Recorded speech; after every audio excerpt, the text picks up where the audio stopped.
خاطر آوردیم.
دوستان عزیز،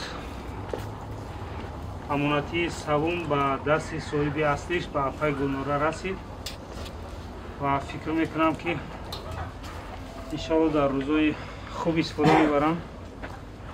در شرایط وقت در همین زمین های نوهموار ما خیلی مطابق است. چقدر یک عروبچه های مستحکم است. سینان کامل دارم که